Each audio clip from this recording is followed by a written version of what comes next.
nós temos aqui um CEO, que eu vou apresentá-lo logo, logo, e um CIO da América Latina, de uma gigante multinacional da indústria automotiva. André Souza Ferreira, CIO da FCA, e Kleber Moraes, CEO da AWS. A ideia desse bate-papo, gente, é realmente humanizar os líderes de tecnologia. Nós não vamos escovar bits aqui, certo, Kleber? Certo, André? Não iremos escovar bits aqui.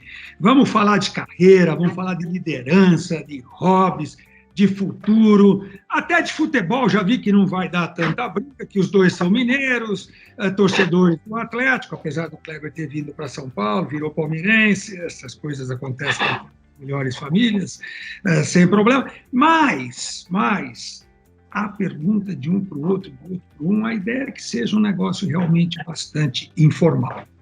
Tá bom? Então, eu vou começar. Eu tenho aqui uma bíblia para apresentar a cada um de vocês, que esse nosso bate-papo vai ficar gravado, vai subir no nosso site, né? Vai estar no IT Forum 365, que agora chama-se IT Forum, somente a nossa nova plataforma de tecnologia, fazendo conteúdo, relacionamento e negócio independentemente do meio. E eu vou dar a introdução aqui de quem é Kleber Moraes, tem mais de 30 anos de experiência, isso a falta de cabelos não vai te mentir aqui, não é, Kleber? Passando liderança em várias empresas. Eu só não te peguei, Kleber, quando você estava na IBM, mas pouco contato contigo na IBM, mas a partir da Sun Microsystems, depois na Bematech, Schneider Electric e agora na AWS, todas essas posições sendo o principal executivo dessas corporações todas, um grande parceiro, acompanhei a sua carreira toda, realmente brilhante, né? Mais um engenheiro, ninguém é perfeito, também sou engenheiro, formado pela Mauá. E aqui vai um detalhezinho sobre a Mauá, que o André provavelmente não saiba. Mauá, a FEI, que é ali do lado, né, em São Bernardo, e a Poli, a USP, faziam um exame chamado MAPOFEI. Kleber é mais novo do que eu, não sei se você chegou a fazer o MAPOFEI, mas eu fiz MAPOFEI e entrei na USP, lá em São Carlos, onde eu nasci, fiz engenharia também lá e lembrava muito da Mauá por causa do MAPOFEI. Então, ele é engenheiro deste tempo, né? Mas, assim como eu também, não ficou na engenharia. Olha o que ele tem: Harvard Business School, Executive Education and Strategy, London Business School, Decision Making for Leaders, INSEAD, na França, Merger and Acquisitions and Corporate Strategy, e a Singularity University, lá no Vale do Silício, Exponential Technologies. E também, como não poderia deixar de ser, aí do ladinho de onde você está, André, né? Betinho, um pouquinho mais para baixo, Fundação Dom Cabral, lá, a PGA, o Programa de Gestão Avançada, que é espetacular. Esse é o Kleber, tá bom? A mini bio do André é pior ainda. Só que uma coisa, ele foi mais econômico do que você, Kleber. Ele é italiano desde criancinha. Está na Fiat há 20 anos, não é isso, André? Desde criancinha, não, eu sei que você também é professor, você dá aula, a gente vai conversar sobre isso depois, tá? Mas é o CIO da América para FCA na América Latina, e vocês têm fábrica aí onde você está, em Betim, não sei se você está em Belo Horizonte hoje, provavelmente, né? Hoje, virtual, a gente pode estar em qualquer lugar, fábrica lá em Pernambuco e em Córdoba também, né? Que vocês têm uma planta lá na Argentina, né? E ele lidera não só como CIO, mas toda a inovação e transformação digital. Isso ele faz porque é apaixonado por desenvolvimento de talentos e montar equipes de alta performance. Tá? E isso leva a TI a ter uma função, não simplesmente de atender aos requisitos. Depois eu conto uma história para vocês que eu brincava muito com o cara do marketing, o cara da TI, e eu contava o caso da Fiat Strada, né, que você conhece muito bem, mais para frente eu conto. Ele aplica muito, o André, o Golden Circle, de Simon Sinek, How, primeiro, why, propósito, how e depois o what, o como e depois o que, né? Isso é fundamental para você ter uma liderança realmente diferenciada. Ele é apaixonado também pelo autoconhecimento, pela sua família, pela profissão, e a gente vai conversar um monte de outras coisas. Eu gostaria de começar aqui, Kleber, eu acho que você pode começar a responder, pelo fato da gente ter o mesmo corte de cabelo, entendeu? Hairstyle, eu chamaria assim, né? A falar como é que tudo começou, né? Como é que tudo começou, entendeu? Como é que foi trabalhar com tecnologia um cara que fez engenharia na Mauá? Que tal? Vamos começar por aí, Kleber? Vamos, André. Vamos, Miguel. E queria agradecer e falar, bater papo com um amigo de mais de 20 anos e com outro amigo conterrâneo e ainda cliente, numa tarde dessa é um prazer. É um prazer, Miguel e André, obrigado por essa oportunidade. Eu vou começar lá pelos primórdios, onde eu nasci e tenho relações até hoje. Mudei para São Paulo muito novo. Mudei para São Paulo com 7 anos de idade. Comecei a estudar por aqui, estudei em escola pública a minha vida inteira. Na verdade, até o antigo colegial, que aí eu fui para o Bandeirantes, fiz Bandeirantes. Entrei na Mauá, engenharia, eu sou aficionado por matemática, adoro matemática, então sempre tive isso na minha cabeça. E aí, Miguel, naquela época, a engenharia, eu lembro que de cada 10 engenheiros que se formavam, acho que 4 arrumavam emprego, e era muito na linha de civil, era um desafio muito forte. Alguns viraram suco naquela época, então teve um histórico muito grande aí. E eu comecei no estágio, apareceu lá no estágio na Mauá uma empresa chamada Hewlett-Packard, que queria um grupo de estagiários para começar a capacitá-los. Naquela época, quando você é estudante, você tem aí desafios e busca empresas, e eu lembro que a HP era uma empresa que trazia um modelo de estágio não só bem remunerado, mas com muito treinamento e capacitação. A minha história começou aí, eu não tinha ninguém na família engenheiro, meu pai é advogado, ele estudou num colégio em Minas chamado Caraça, onde o Juscelino e outras pessoas estudaram, e hoje é um monumento, o Caraça é um monumento aqui lá em Minas. Eu comecei a minha vida já entrando num viés de tecnologia, Miguel.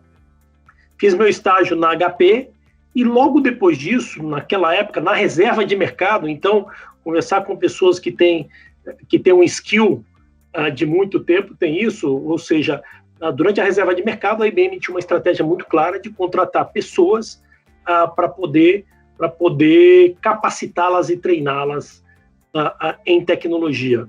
Acho que isso, para mim, foi um MBA. Agradeço muito a IBM, porque eu fiquei um ano inteiro no Rio de Janeiro, tendo capacitação e treinamento na Gávea. Foi fantástico. Acho que a IBM é uma escola que traz valores, e foi aí que eu entrei no mundo de tecnologia. Depois que eu entrei, eu me apaixonei. Logo por um ciclo que eu já tinha alguns anos de IBM, 6 anos, apareceu o meu primeiro projeto de empreendedorismo, que era mudar para a Sun Microsystems. A Sun é uma casa ali na República do Líbano, com um grupo de pessoas, onde a gente tinha a visão de transformar o mundo, e eu mudei para a Sun. De quase numa aposta muito grande, que naquela época sair da IBM para ir para a Sun era um desafio muito forte. Eu já era pai de 2 meninas, tinha uma responsabilidade muito grande, e na Sun eu consegui fazer uma carreira brilhante. Eu morei fora do Brasil durante alguns anos, eu me tornei presidente da Sun com 38 anos, então eu tive que me crescer profissionalmente de uma maneira muito rápida, porque naquela época o desafio e o gap, por isso acho que você vê no meu currículo alguns cursos que eu fui obrigado, ou que eu quis fazer, porque eu lembro que logo que eu me tornei presidente, fiquei 3 meses tendo um curso em Wharton de como ser presidente de empresa, já que era a minha primeira experiência. Então, foi uma história na Sun de 11 anos e meio. Fazendo uma longa história curta, depois disso eu fui para a Avaya, fui presidente da Avaya durante 4 anos. Depois disso, em mais um momento de viés tecnológico, assumi a presidência da Bematec, participando do conselho, no modelo de fazer um alinhamento da empresa em prol da estratégia. Vendemos para TOTVS, foi um maior processo de fusão e aquisição em tecnologia do Brasil. Aí passei 2 anos como presidente da Schneider, e agora aqui na Amazon Web Services, que é a AWS, acho que num momento muito feliz, onde a consequência de todo o meu aprendizado, Miguel, de tudo que eu aprendi e toda a experiência, eu tenho um casamento na Amazon, que é a cultura da Amazon, que é uma cultura voltada à obsessão pelo cliente, que é uma cultura voltada a você estar sempre aprendendo, a você estar sempre se desafiando como um todo. Por outro lado, a experiência de mercado, de conhecer clientes para ajudá-los, e o André aqui como cliente, como especialista nessa área, pode falar que ajudá-los na transformação digital. Ou seja, como é que você ajuda esses clientes realmente a usar a tecnologia como diferencial competitivo, como inovação, para poder continuar crescendo, continuar passando por um momento como esse. Então, eu diria, foi uma carreira onde eu fiz as minhas apostas. Eu brinco que você tem que ter sorte também, eu confio muito em Deus, então os movimentos que eu fiz foram movimentos que eu consegui deixar um legado principalmente de amigos como funcionários, amigos como você, e consegui deixar um pouco de história nesse mercado para poder continuar galgando desafios, que hoje o meu principal desafio é como é que eu ajudo o meu cliente a passar por um cenário como esse. Então, é um pouco dessa maneira que eu entrei em tecnologia e que eu garanto para você que é uma profissão que me encanta e eu adoro. Você não virou suco, essa do engenheiro virou suco, depois a gente te conta, André, que foi do meu tempo. E no meu tempo, atrás, eu me formei uns 10 anos antes que você, formei em 77, tudo quanto é engenheiro ou virava bancário, né? Esse sufixo é importantíssimo, de banqueiro para bancário, ou virava bancário, ou se não, ia fazer o que você falou mesmo. A tecnologia trouxe muitos engenheiros para dentro. Agora, André, você foi parar em tecnologia, como? Porque vendo no seu LinkedIn, estudando a sua carreira artística, digamos assim, porque eu falo que o CIO, Kleber, cá entre nós, eu cheguei a ser um CIO há muitos anos atrás, quando o cara ainda era chamado de gerente de CPD, na antiga Sandoz, lá atrás, tal, nos mainframes da IBM, que o Kleber lembra muito bem disso, e é uma carreira, o cara tem que ser um artista, no bom sentido, obviamente, entendeu? Para ser um CIO. Como é que você entrou nisso? André Souza Ferreira, fala para a gente, por favor. Fantástico. Primeiro dizer também que, assim como o Kleber, para mim é um prazer imenso poder estar aqui tendo essa conversa com você, Miguel, com o Kleber, né? São 2 pessoas que eu conheço, admiro, né? E tem a sua história, assim como eu ainda estou um jovem aí de 46 anos, né? Acredito que estou no meio da minha jornada, ainda tem muita lenha para queimar. Mas um detalhe interessante que você falou, o engenheiro virava bancário, ou o que é o suco, né? Como é que era? E eu comecei minha carreira como bancário, na verdade, né? Eu comecei com 14 anos, eu fui tudo em uma agência de banco que você possa imaginar. Eu fui de contínuo, caixa atendente, tesoureiro, contador, fazia razonete na mão. Peguei toda a transformação. O banco, quando o banco passou daquela era que era o extrato impresso todo dia de manhã e você anotava cada transação ali no relatório, até chegar no momento onde o banco começou a ser um banco mais online, mais real-time. Mas eu me formei na área de tecnologia e quando eu comecei a estudar tecnologia, e eu tinha muito na minha cabeça essa coisa de que eu queria trabalhar com tecnologia.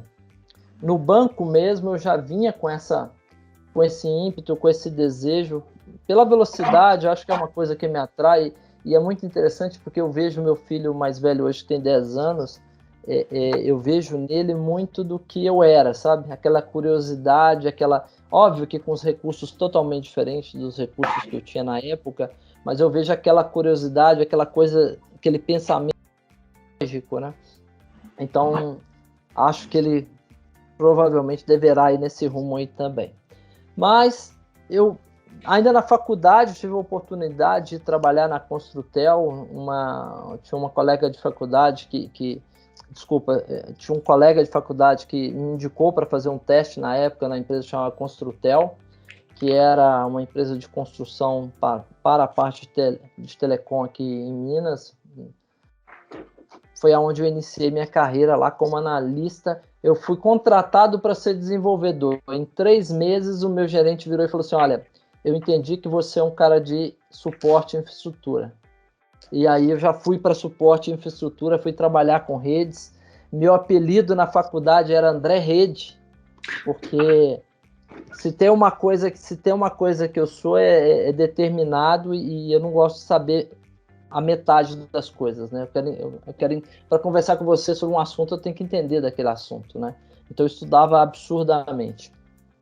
Da faculdade, depois passei por DR, né, Departamento de Estado de Rodagem, fui gerente de TI na MRV. Antes disso, passei por uma consultoria. Antes disso, passei pela IBM. Tem até um episódio muito interessante que a IBM estava montando, e aí, olha como que a gente recupera as coisas, né? A IBM estava montando uma fábrica de software para o bug do milênio aqui em BH. Vocês lembram do bug do milênio? Nós sobrevivemos. O bug do milênio. E precisava montar todo aquele ambiente, e eu fui lá e montei o ambiente para eles em uma semana, e a IBM queria me contratar para ficar ali, mas na época como um PJ, né? E a MRV querendo me contratar do outro lado. E aí ficou aquele dilema, e eu acabei...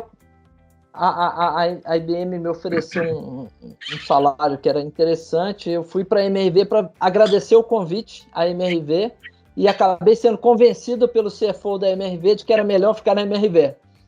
E aí voltei para a IBM para poder agradecer a IBM, e aí, pasme, quem era essa pessoa que eu venho encontrar agora recentemente? O Tony. Tony Martins, quem diria que acabou de assumir a presidência da América Latina no lugar da Ana Cid, pessoal. Isso, era o Tony, né? Então, assim, e agora recentemente, já como CIO, num belo dia, numa reunião, quem eu encontro? Tony. E aí ele: olha, eu te conheço, lembrando da época. Olha, isso há muitos anos atrás.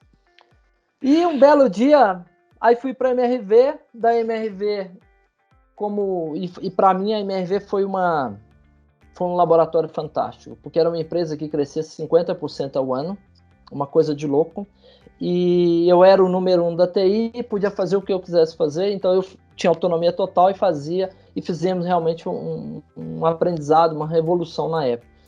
Fui convidado para ir para a Brasif, fui para a Brasif. Na Brasif, também como responsável de TI para a América Latina. Aí a Brasif, máquinas pesadas, copiadoras, né? É um business super interessante. E quando eu estava na Brasif, eu fui convidado, a Fiat me achou e me fez um convite. E acabei indo parar na Fiat. Tem uma história longa por trás disso, porque durante uma grande parte da minha vida eu morei em Betim e trabalhava em Belo Horizonte. Aí você inverteu. E aí, quando eu fui morar em Belo Horizonte... trabalhar em Betim. Eu fui trabalhar em Betim. Mas eu tinha uma curiosidade, né? E quando eu fui para a Fiat, naquele ano a Fiat tinha sido eleita pelo Great Place to Work, melhor empresa para se trabalhar no Brasil. E eu fui com aquela coisa de que eu vou ficar aqui 5 anos, vou aprender muita coisa e vou sair para o mundo, né? E tô lá, tem 19 anos que eu tô na Fiat. E nesses anos, sempre que eu pensava, poxa, eu vou sair, acontecia alguma coisa que me puxava quase que como um redemoinho que está sempre te atraindo ali. Tive algumas experiências internacionais fantásticas dentro da Fiat, participando do processo de fusão dentro da fusão com a Chrysler, né? Agora vou enfrentar uma nova fusão com a PSA, né? Agora em breve. Então, estou ficando um pouco especialista nisso aí. Antes disso, ainda tivemos uma joint venture com a GM para produzir motores, e tudo isso fez parte do meu contexto dentro da FCA. Em 2012, a gente começou a construir... Desculpa, em 2013, nós começamos a construir um sonho, que era uma fábrica no Nordeste. Eu digo que se tem algo que alguém deixa de legado, eu posso dizer que, entre várias coisas que eu tenho de legado, um desses legados foi ajudar a construir uma fábrica da cana-de-açúcar. Em 2 anos, nós saímos da cana-de-açúcar para o primeiro Renegade, foi o primeiro carro que nós produzimos lá. E fizemos a fábrica mais moderna que existe no grupo até hoje, né? Em breve nos Estados Unidos deve inaugurar uma outra que eu acredito seja tão moderna quanto, aonde nós tivemos que buscar as pessoas, treinar, capacitar. Foi uma transformação e um aprendizado muito grande. Na sequência, eu era responsável, era o gerente para a manufatura e qualidade nessa época de TI. Aí, na sequência, eu fui convidado a assumir como CIO e estou aí há 4 anos como CIO na FCA, com uma energia e uma vontade de fazer as coisas acontecerem, mas também com um espírito muito de ser um parceiro do negócio, de estar sempre muito próximo da área de negócio. Nossa, sensacional! Cara, vai ter uma outra Fiat. O Kleber passou por algumas, né? Na Sam teve, etc. Mas você tem hoje Fiat, Chrysler, Alfa Romeo, que eu tive 2 desses aí, Jeep, tive uma Cherokee também, Dodge também tive uma, tal. Maserati ou Kleber que tem, que são as marcas, né, que tem aí da FCA, e vai juntar mais. Como é que você vive com isso? Porque aqui eu já passaria dessa conversa que nós estamos tendo sobre da onde começou a carreira de cada um, né? A tecnologia está nisso, obviamente, mas como é que vocês passaram desse matemática que você gostava tanto, Kleber, o próprio André Rede, né? Como é que vocês passaram para a liderança? Como é que isso veio em vocês? A posição que vocês têm hoje são muitas pessoas liderando muita gente, e esse trabalho todo de liderança que vocês fizeram nesses anos todos, da onde que saiu tudo? Quer começar, Kleber, só para falar um pouco? Como é que você se viu um líder? Aprendeu com alguém? Tem alguém que te inspirou a trabalhar realmente, a seguir como líder, ou foi só aquela coisa, não, para ganhar dinheiro tem que ser gerente, então vamos ser gerente, entendeu? Me conta um pouquinho, por favor. Não, eu falei naquela parte de ter sorte, eu sempre tive líderes que me inspiraram. Então, desde a época da IBM, eu tinha um líder chamado Shu Tung, que ele era um líder fantástico, que me espelhou muito no começo de carreira. Hoje é muito comum ter a palavra coaching, mas naquela época pessoas que estavam um suporte maior, mas a liderança, Miguel, ela começa por alguns aspectos. Eu acho que tem muito de você ter um autoaprendizado. O autoaprendizado é fundamental. Então, quando você olha um pouco da minha carreira, eu sempre tive que me aperfeiçoar em áreas que eu não tinha conhecimento. Então, quando eu tive que estudar mais a fundo fusões e aquisições, eu acabei comprando 10 empresas na minha história profissional, e aí eu tive que fazer cursos de como se compra, do como faz, ou eu virei conselheiro, eu tive que fazer cursos de conselheiro. Então, a liderança, ela mescla com a capacidade, claro, mas com um espírito de aprendizado muito forte.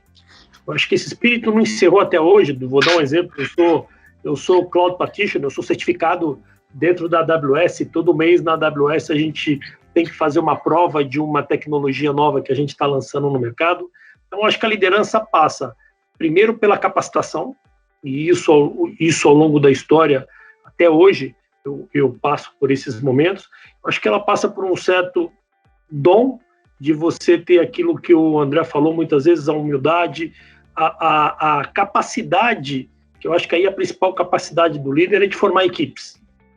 De novo, eu tive sorte de montar sempre times muito de alta performance, escolher profissionais que estiveram comigo na minha carreira e que sempre estavam quase no mesmo nível que o meu, Então, o nível de interação e o nível de crescimento profissional dos dois lados sempre foi muito forte, e isso eu trago até hoje. Na minha história, em alguns momentos que eu mudei de posição, pessoas que estavam sentadas na cadeira assumiram. Então, acho que a liderança é um exercício contínuo, um exercício de você treinar, de você se capacitar, você ter proximidade, Miguel, com a equipe. Eu acho que esse é fundamental do líder. O líder tem, e até momentos como esse a gente discute muito, a comunicação direta com essa equipe, de conhecer, saber as necessidades, de inspirar. Eu acho que essa é a palavra correta. Você tem que ter a capacidade de inspirar pessoas, e eu diria que a capacidade de ser justo e transparente o suficiente para que você também consiga espelhar outras pessoas. Então, esse é um aprendizado contínuo. A gente falou que não ia escovar bits aqui, André. O cara é um cloud practitioner. Vamos. E você era o homem, o André Rede. Daqui um pouco eu saio da conversa, porque eu fui gerente de CPD numa época que não existia nada disso, né, cara? Era o mainframe mesmo e o terminal burro ali na frente, né, cara? Nem PC tinha, né? Apesar que eu fiz só para falar uma coisinha interessante que alguém vai lembrar, o downsizing. Lembram dessas coisas? Então, isso. Pô. Vamos esquecer, já que ele falou de cloud practitioner aqui, eu tinha que, pelo menos, passar alguma, depois você fala alguma coisa bonita aí também, André. Mas vamos lá, do teu lado, como é que foi essa liderança toda? Como é que foi aplicar Simon Sinek, o why, how, what, uma equipe toda que você tem e profissionais de TI, que é um profissional especial, né? Entre vários adjetivos que eu poderia dar para esse profissional. Conta um pouco para a gente, por favor. Joia, Miguel. Primeiro, só para você saber, nós na FCA, a gente tem desde aplicações containerizadas usando APIs e microserviços lá da AWS até o mainframe. Então, eu ainda durmo com o mainframe todos os dias. Só para você entender a complexidade de um ambiente que tem mais de 600 sistemas. Mas ele deixa você dormir? Esse que é o problema, bom, né? Ele deixa. No passado eu dormia menos, hoje eu tenho gerentes e tenho uma equipe super competente que dorme menos do que eu. Mas a liderança, para mim, ela passa muito e passou e vem passando muito pelo que o Kleber disse, né? Primeiro, você precisa estar preparado. E aí tem toda uma bagagem. Eu brinco que assim, o único curso de TI que eu fiz foi minha graduação. Todos os cursos que eu fiz depois foram em áreas totalmente diferentes, né? Então, eu fiz uma pós em gestão de pessoas, eu fiz MBA em marketing, eu sou mestre em logística, né? Então, assim, sempre olhando muito essa parte do negócio mesmo. Então, você precisa ter essa preparação também, vamos dizer assim, essa bagagem teórica. Eu acho que ela é importante e ela te auxilia muito. O fato de você ter que ter sempre alguém que vai te ajudar, porque as pessoas esperam sempre que o líder tenha as respostas. E eu digo que eu estou aprendendo todos os dias, inclusive estou aprendendo que eu não preciso ter todas as respostas.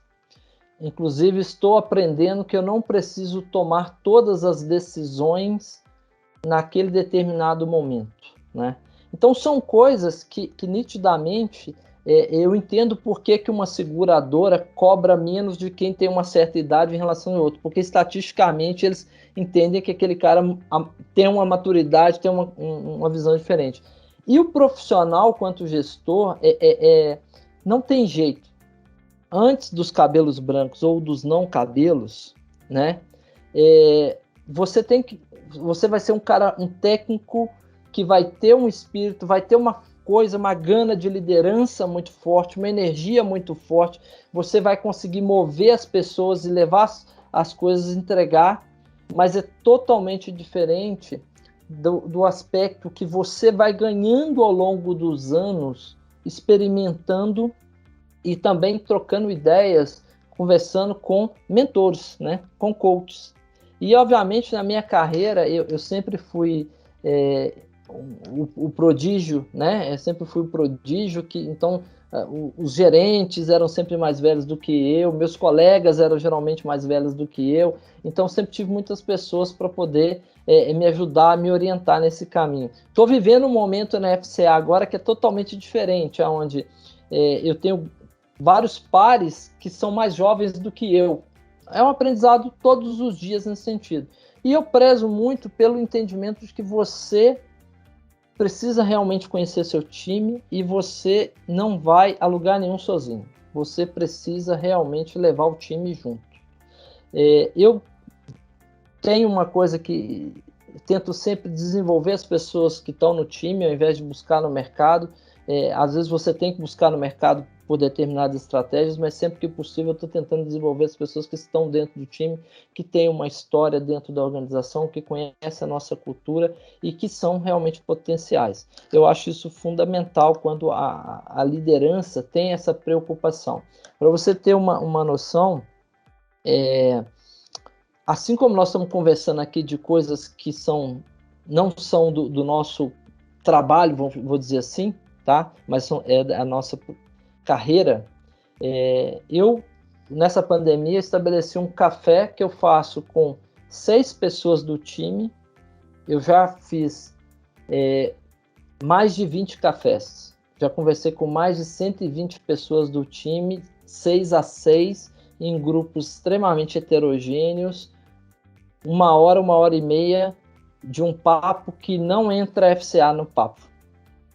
Me conta sobre você, sobre sua família, para que todo mundo se conheça melhor. E eu acho que a liderança, ela passa muito, muito por isso, né?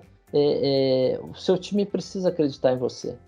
O seu time precisa acreditar que você está ali para ajudar, para ser um líder servidor, para exercer uma liderança adaptativa, que às vezes vai ser mais dura num sentido, às vezes vai ser mais soft no outro, mas que tá junto, né?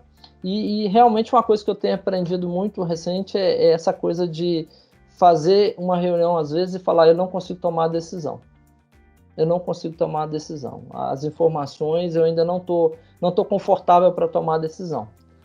E antes era aquele ímpeto muito de jovem, né? Aquela coisa muito era, precisa tomar uma decisão, vamos tomar uma decisão, vamos errar rápido. Eu sempre tive na minha cabeça, vamos errar rápido. E agora eu estou aprendendo que algumas coisas errar rápido, outra coisa, às vezes o erro não dá para voltar atrás, né? E aí é melhor, calma, tem mais informações. Acho que é por aí. Sensacional. E eu imagino que esses cafés que você teve, André, foram com pessoas que estão...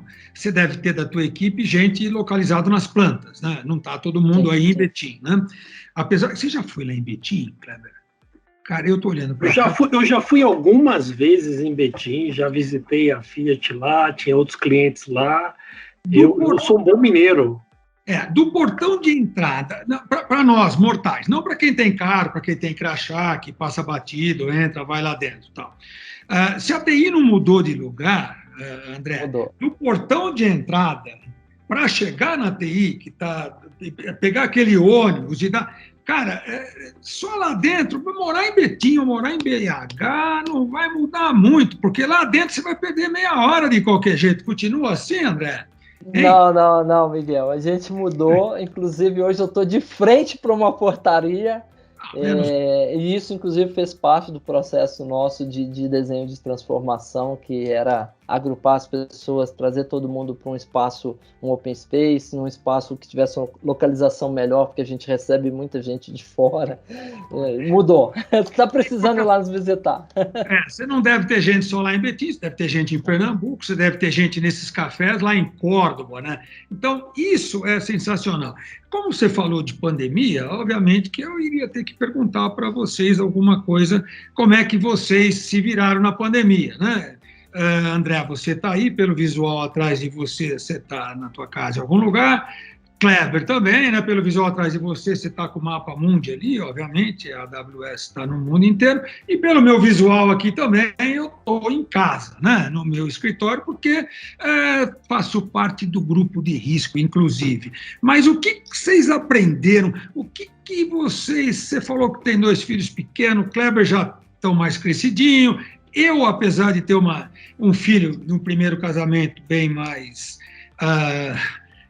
já um adulto, né, 30 e poucos anos, eu tenho em casa uma menina de 17 fazendo faculdade já e uma que fez 12 nesse final de semana. Para mim foi sensacional, que eu pude estreitar muito com elas, né? E a gente comentou um pouco de família. Como é que foi a pandemia, ou como é que é a família de vocês, né? O que vocês fazem ou faziam, e o que mudou, ou o que continua do mesmo jeito? Pode começar por você dessa vez mesmo, André, por favor. Joia. Não, a pandemia, para mim, essa questão, eu estou em casa desde o dia, se não me engano, 17 de março. Óbvio que eu já fui na fábrica algumas vezes, amanhã mesmo eu vou lá, tenho alguns compromissos que às vezes tem que ser em loco ainda na fábrica, e é bom ir, às vezes é bom ir. Mas para mim, a questão familiar, ela é fantástica, porque ela gerou uma aproximação muito grande, né? Você, assim, bem transparente para vocês, eu almoço na minha mesa, quando eu estou no meu escritório, eu almoço na minha mesa, né? Então tinham 4 anos que eu almoçava na minha mesa fazendo reunião, ou almoçava ali em 15 minutos, o almoço chegava, às vezes ficava lá, almoçava frio, e eu tô tendo, de repente, a oportunidade de todos os dias almoçar com a minha família. Senta ali com os meninos, 15, às vezes não tem muito tempo, né? Às vezes é 20 minutos ali, almoça rapidinho, até mesmo porque eles também estão fazendo aula online, os dois, e fazem exatamente na sequência após o almoço, então tem esse efeito. Muita gente, por exemplo, parou de fazer exercício físico. Comigo aconteceu o contrário.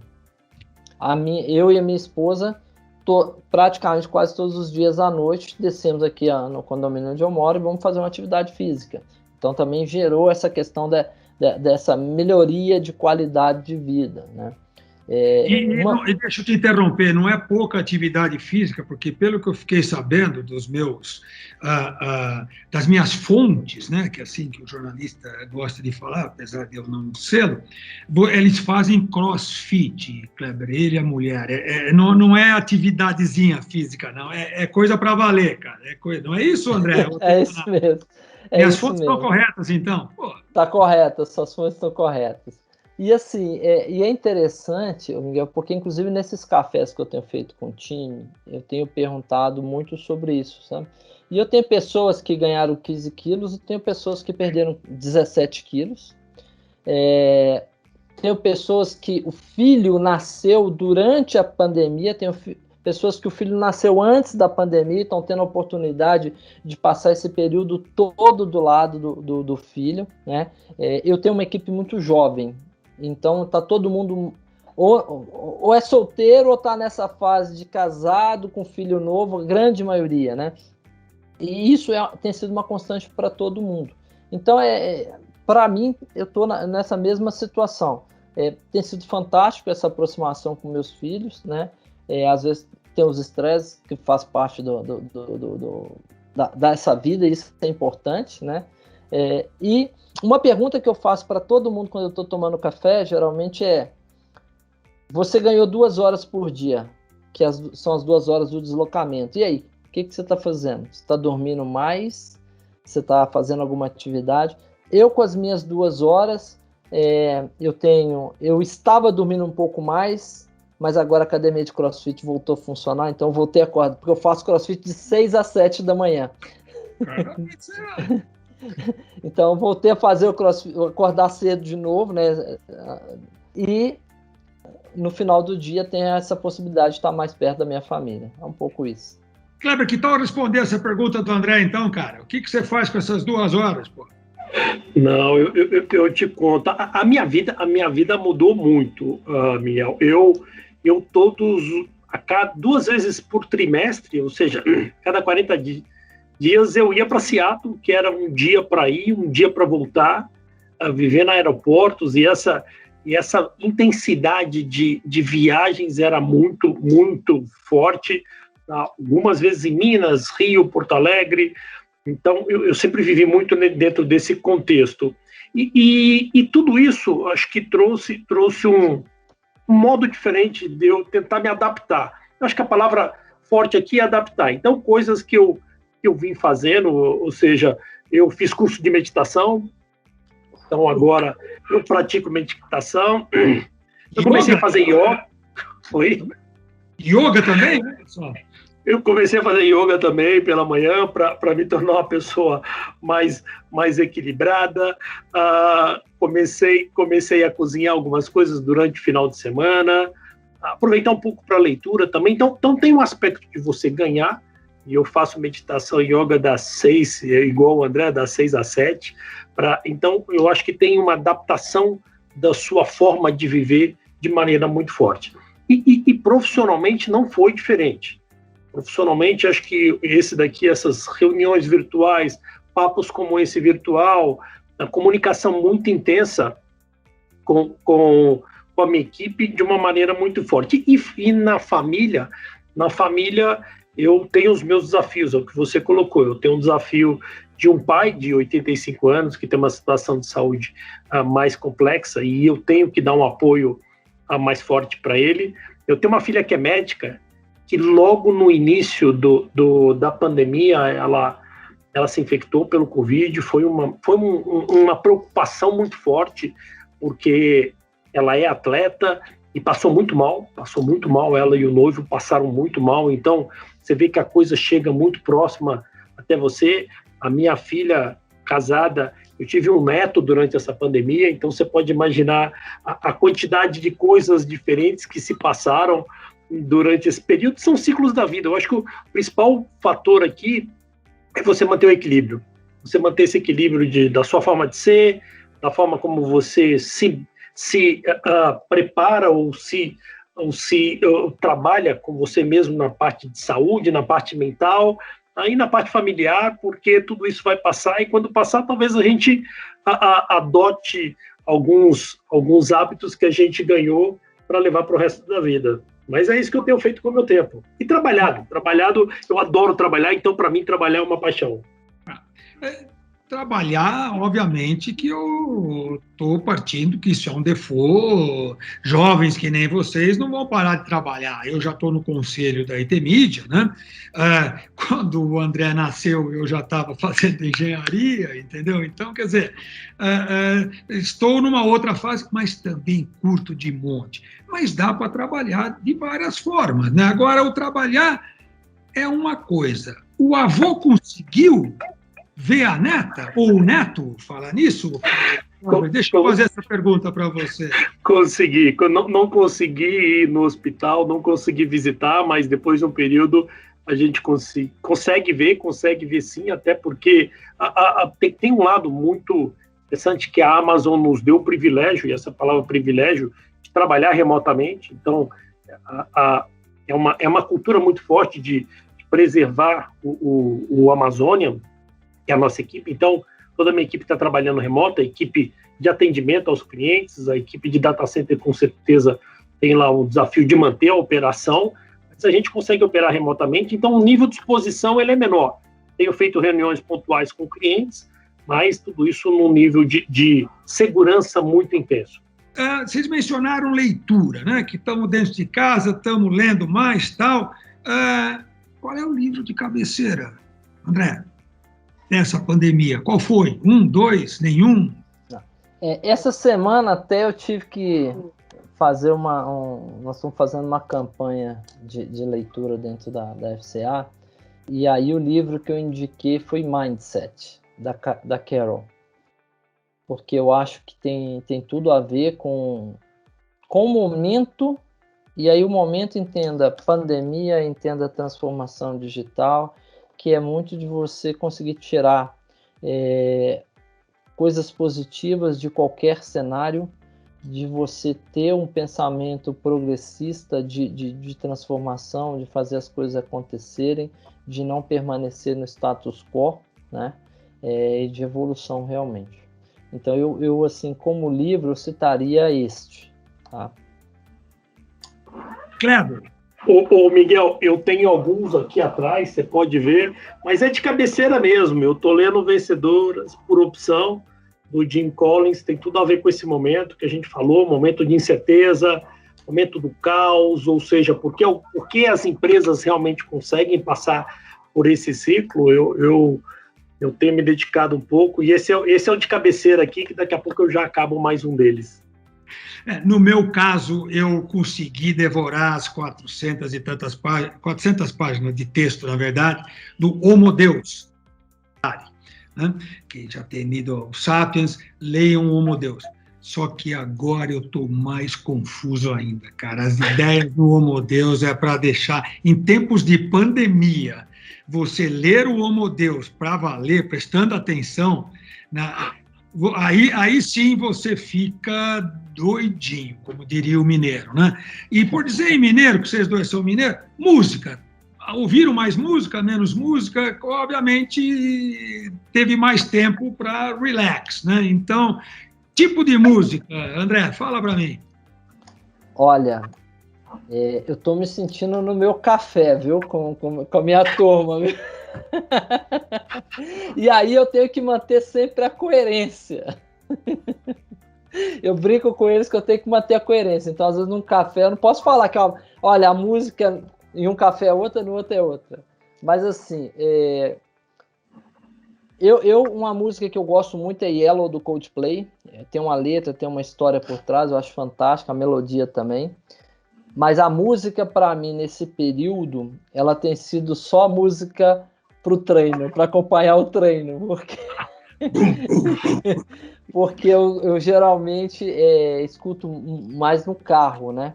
E como o carro está sendo para ir na padaria e voltar, vamos dizer assim, então caiu muito essa questão da música. Kleber, você é sertanejo, roqueiro? Meu estilo é sertanejo, eu gosto, então naquela linha de quando eu estou cozinhando ali, eu coloco alguma coisa. Mas outra coisa que eu fiz muito durante esse período foi Netflix e séries. Eu acho que tem aí uma forma de você conseguir, até porque eu viajava muito, eu não conseguia, até baixava no celular, mas não havia assistir outras coisas, mas tenho visto algumas séries do Netflix. Maratonou. O meu caso, como eu era um garoto que amava os Beatles e os Rolling Stones, né, lá na década de 60, né, então eu pus em dia todos os meus discos de rock, né? Falar em disco, você entrega a idade, né, cara? Mas os meus playlists, hoje, cara, o Spotify já sabe decor, ele já dá o playlist, sugestão número 1, 2, 3, 4, não sei se vocês usam o Spotify para isso, cara. E uma coisa que eu fiz, como esse ano finalmente saiu a minha cidadania italiana, não que eu vá mudar para a Itália, eu quero ir para a Itália hoje para tomar vinho e comer massa, certo? Mas como tenho agora a cidadania italiana, eu falei, deixa eu falar o italiano um pouco mais do que o macarrônico, então eu estou fazendo em línguas. Estou fazendo o meu curso de italiano também, tudo aqui, virtual, podcast no ouvido enquanto caminho na praça aqui, na frente da minha casa e tal. Vocês se interessaram por algum tipo de língua, assim, quem sabe aprender mandarim? Não. Eu falo inglês, o italiano e arrasto um espanhol. E eu estava estudando francês antes do início da pandemia. Mas aí acabou que eu parei. Eu parei durante um tempo. Mas o francês vai ser a próxima língua, até por uma questão de... eu prezo muito tentar conversar e conhecer bem a cultura do interlocutor, né? E como com a chegada da PSA, eu acho que isso faz uma diferença muito grande. On faut parler français, monsieur, très bien. E, Kleber, você, como a Amazon é absolutamente multinacional também, algum interesse a mais da língua, além daquelas que você já fala, não?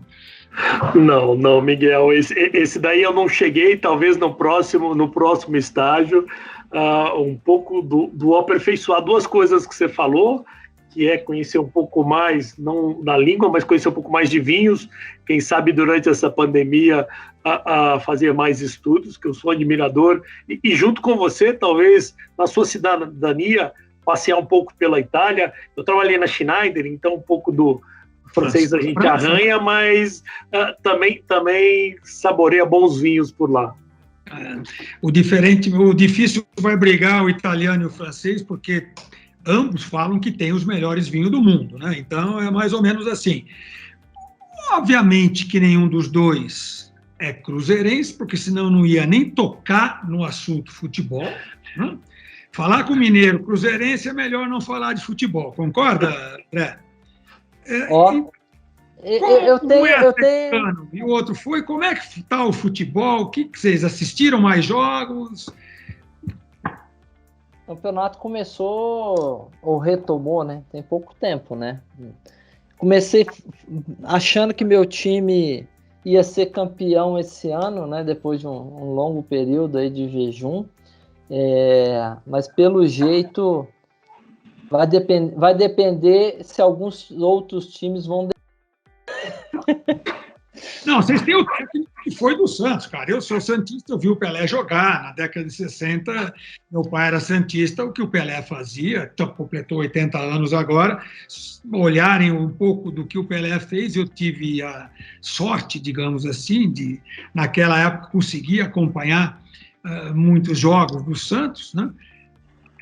O argentino foi lá para o Atlético para fazer o Atlético ser campeão. Põe fé, cara. Agora, no teu caso, Kleber, ex-atleticano que virou palmeirense, mandaram o Lucho embora. O que vai acontecer agora, cara? Não, no meu, se o Atlético for campeão, eu vou estar feliz junto com o André. Você sempre fica com aquele carinho. E o nosso foco agora, você sabe que o palmeirense tem uma visão, ele é um pouco visionário. Eu sou aquariano também, então o nosso foco agora é Libertadores. Agora é independente do técnico, ir para Libertadores para ver, mas futebol me encanta. Eu adoro futebol, sou daqueles que vai ao campo, assiste. E o futebol, só para a gente finalizar, o futebol tem muito a ver com a liderança, né? Você pega aí bons técnicos que conseguem, o que você falou do Atlético Mineiro, que tem muito a ver com o técnico de motivar vestiário, motivar o time, de estratégia de mudança. Então, eu sempre vi no futebol em técnicas, em liderança, em jogadores na posição correta, um pouco de reflexão da liderança que eu tive que adotar ao longo dessa história. É muita estratégia, realmente. E o Palmeiras, falar em Libertadores, deu sorte, caiu numa chave moleza. Caramba, né? Eu sou santista, também estou apostando no Libertadores. E a minha fé, minha filha, essa que tem 17, está fazendo o primeiro ano de medicina também, igual a sua. Vou contar o que aconteceu com a tua filha para mim, para ela não achar, porque está tendo que ir para a escola. Não dá para fazer medicina só no vídeo, né? Anatomia, você tem que ir lá pôr a mão no cadáver, concorda, Kleber? Tua filha passou por isso. E para ela tomar também os devidos cuidados. Mas para encerrar isso aqui, minha gente, eu gostaria que cada um de vocês contassem, deixassem uma mensagem, né? Mas uma mensagem para o futuro, mas uma mensagem para vocês mesmos. O que André Souza Ferreira deixaria de mensagem para você daqui a 20 anos, quando você tiver a minha idade, mais ou menos, ou perto dela? E o que Kleber Moraes deixaria de uma mensagem para o Kleber daqui a 10 para você, Kleber? Vai, eu não vou fazer você trabalhar. Vou pegar para 20 para você, André, e 10 para você, Kleber. Vamos lá. Pode ir, Kleber. Fica à vontade. O principal ponto que eu quero deixar, e essa mensagem aqui, vamos fazer um parênteses, uma vez no Bandeirantes a gente fazia isso, a gente escrevia para nós mesmos para ler daí a 5 ou 10 anos, prevendo algumas coisas como essa. Eu tive chance de tentar antecipar algumas das coisas que aconteceram na minha vida. E o principal para mim, Miguel, é deixar um legado. Acho que como executivo de uma empresa que traz toda uma questão de inovação, tecnologia, de visão de futuro, acho que o legado que eu quero deixar e olhar para daqui esses 10 anos e quem sabe esses 20 anos é poder ter ajudado a clientes de uma maneira a passar por essa transformação digital. Isso não é simples, isso significa você se transformar, isso significa transformar a sua cultura, mas isso é uma questão de sobrevivência. Muitos dos clientes que não conseguirem seguir essa jornada, eles terão desafios mais fortes para enfrentar e um legado de ajudar ao Brasil a sair desse momento. Um legado que eu acredito que a tecnologia é um habilitador para fazer isso. Na hora que eu vejo empresas como Nubank, Vtex, várias empresas que a gente olhava 6, 7 anos atrás, que estavam iniciando essa jornada e hoje estão expandindo globalmente, isso permite com que a gente consiga realmente, no âmbito da tecnologia, da inovação, que é um pouco do nosso DNA, deixar esse legado de ter essas unicórnios ou multinacionais brasileiras ajudando a esses engenheiros que estão formando hoje em dia a encontrarem emprego. Então, a gente tem investido em capacitação técnica para fazer com que o Brasil tenha uma mão de obra mais qualificada, para fazer que as novas pessoas que estão entrando na faculdade saiam com emprego. Então, o legado é esse, é como é que a gente transforma os nossos clientes, como é que a gente ajuda o Brasil a ter empresas e multinacionais brasileiras e como é que a gente dá uma qualidade de vida melhor para as pessoas para poderem passar por um ciclo e deixar esse histórico nosso de que sempre nós vamos ser o país do futuro, para realmente, quem sabe eu consiga, junto com vários amigos que nós temos, Miguel e André, a deixar esse legado, falar assim, poxa, foi uma geração que transformou e colocou realmente tanto o Brasil quanto as empresas num outro patamar. É isso que, deixando gravado, quem sabe daqui a 10 anos eu tenha conseguido fazer um pedacinho disso que já vai ter me deixado muito feliz. 10 anos para você, agora 20 para você, André, vamos ver. 20 anos. 20 anos é muito tempo, né? Mas vamos lá. Pode ser 10. Como bom profissional de exatas, eu vou dividir em tópicos.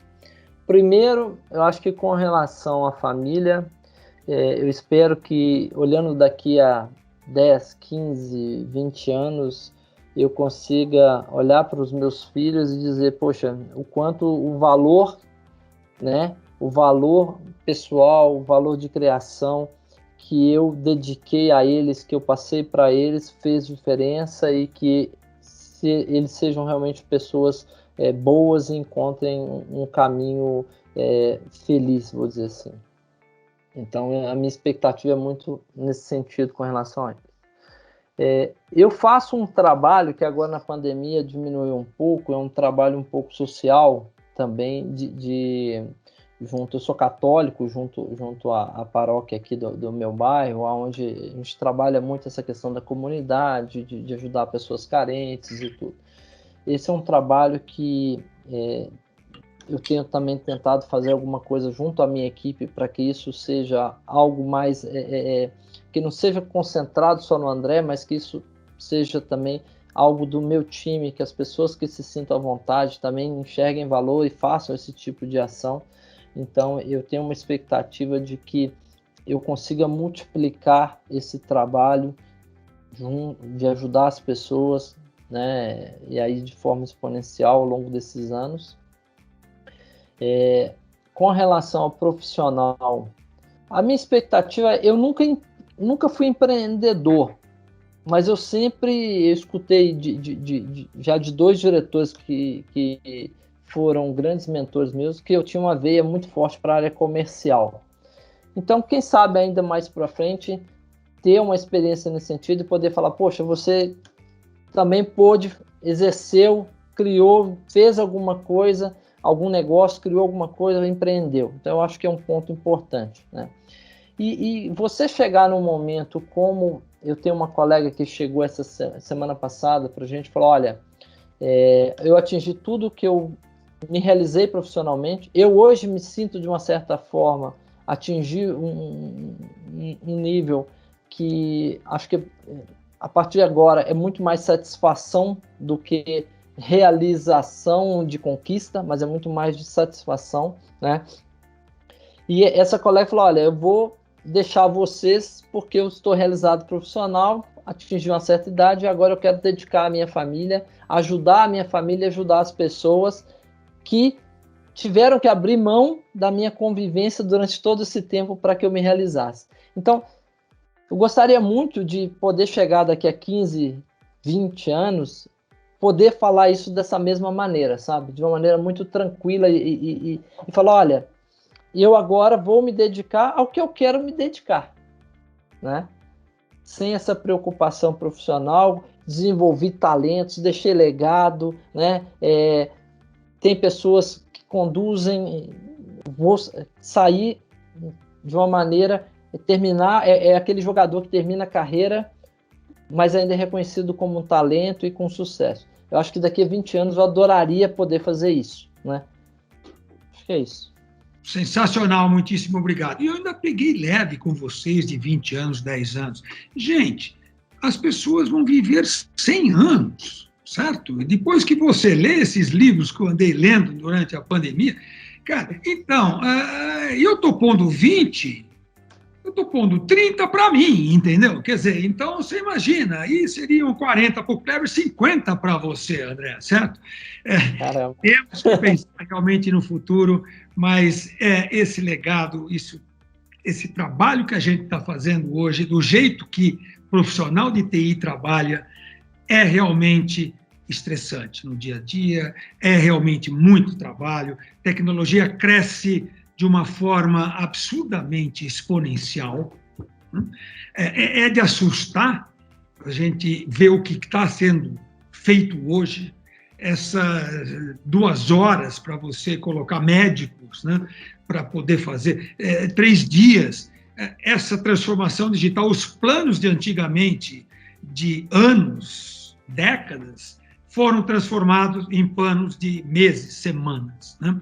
Então, gente, aí que veio a nossa ideia de fazer esse bate-papo realmente de CEO para CIO, de CIO para CEO, realmente informal, totalmente informal, para sair um pouco daquela tecnologia, para sair um pouco daquele ritmo alucinante de trabalho que a comunidade de tecnologia da informação, da qual eu me incluo, né?